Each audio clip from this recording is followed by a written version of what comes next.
good morning, good afternoon, or good evening. As you may notice that I'm wearing these headphones because I just want to make sure that the quality of the audio for the pronunciation is clear and conditioned to suit your ears in a way that is conducive to better listening practice and experience. I'm using these headphones to hear what I am saying to avoid using the ums and hums of my speech. Plus, it gives me a better quality. Today, we continue reading. At this moment, we continue reading the passage or the short story that we have left from our last meeting. We start by saying it disappeared into the hole. And the word disappeared means اختفت. Usually the word is pronounced most of the time as one variation, except for very slight minor sub-variations of the pronunciation. So the word is disappear or disappear, which I love to say more. So the word actually is to disappear. The word is disappear. Okay, so disappeared is the past tense of the verb disappeared. And it has, three parts. The first part is the dis, which negates the appearance of the verb. It's a prefix. We call it prefix. What is a prefix? A prefix is, if we put it down here, and then it's a word, a letter, or number placed before another or before another, added the prefix. Or it's an element at the beginning of a word to adjust or qualify its meaning, like ex-president. We can go into the narrative of the meaning of the word this. But the case to be made here is very simple. We're just reading the word disappear. Well, let me just leave it there because it's a very useful word.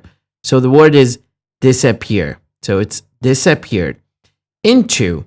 Now the word into is very interesting preposition in English. Into means it's a preposition and it's expressing the movement and the settlement. So it expresses the movement or inaction with the result that someone or something becomes enclosed or surrounded by something else. For example, cover the bowl and put it into the fridge.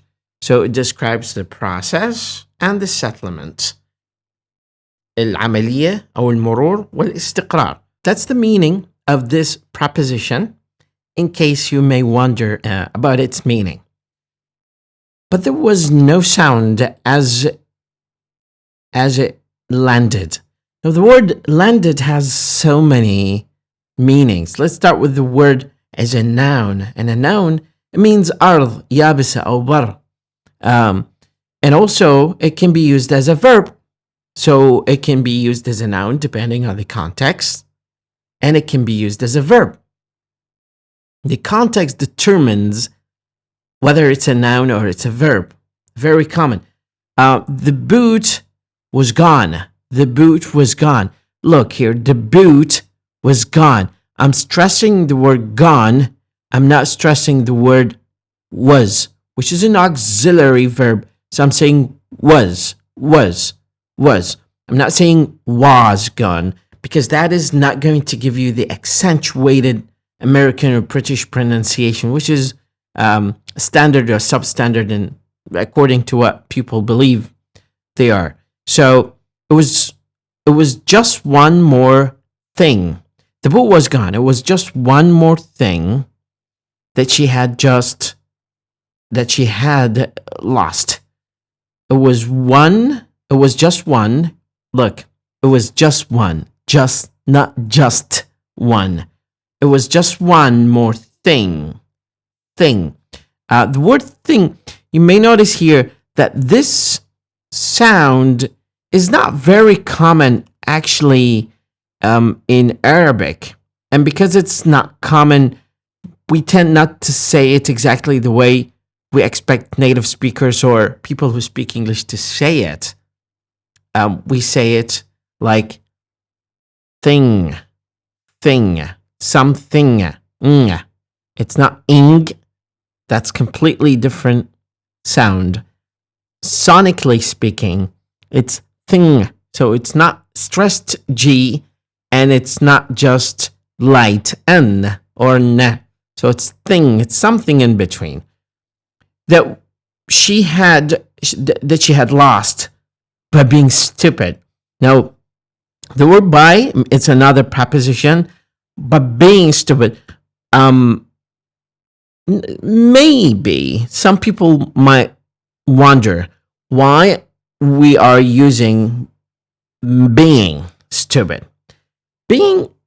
Now, the verb to be is one of the most confused auxiliary and main verbs in English. And I totally understand why, because it's like tomato. It's a kind of vegetable that is so commonplace that everybody is eating. And it's used everywhere. I might dedicate an episode to talk about it. But generally speaking, being means at this moment. At the moment of speaking. Also, it's a noun, like a human being. كائن بشري, human being. But if it occurs as a verb, it has a slight different meaning here. So it's not talking about the person, but the act of being present as a person. At this moment, I just wanted to wrap up the point and make these episodes short enough for you to listen to and not long enough to bore you. So it's in between. We have to balance. We have to strike a balance of being short to the point, and I'm shooting for brevity. I know that these kind of podcasts should be longer, but within the context of Iraq and Middle East, people tend to be very busy and they can't listen to many hours because they have family commitments and, these kind of things. So we're trying just to make it shorter enough for people to listen to and benefit from. Thank you very much, and I look forward to seeing you in another episode.